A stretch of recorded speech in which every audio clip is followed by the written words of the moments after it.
Good news sa mga ka-A to Z nating 18s at popsters dyan.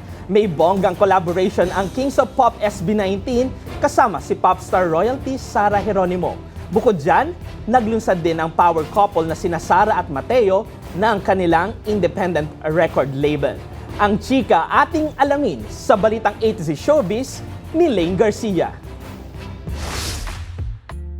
18s and popsters, mag-ingay!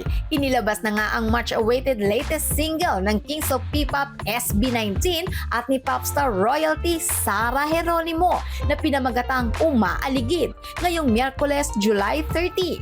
Pangmalakasan dahil sani puwersa ang dalawang kilalang magaling na mga awit sa mundo ng musika.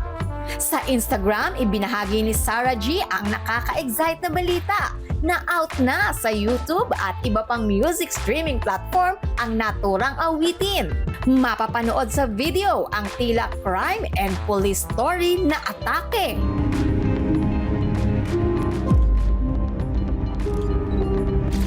Astig! Hindi ito ang unang beses na nag-collab sina Sarah G at SB19.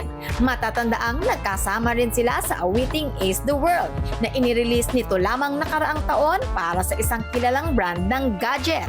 Samantala, pasabog naman kamakailan sa Instagram ang isang post mula sa mister ni Sarah na si Matteo Guidicelli matapos ibida ang bagong yugto sa kanilang buhay. Not just an actor and singer, but this time bilang mga music bosses.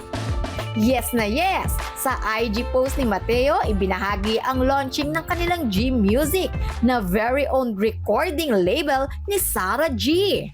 Binubuo ang naturang record label ng G Productions, The G Studios at G Music na tribute sa humigit 2 dekada ni Sarah sa industriya ng musika.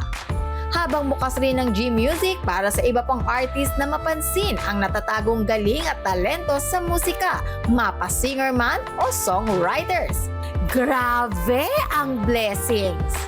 Para sa balitang A to Z Showbiz, Lane Garcia.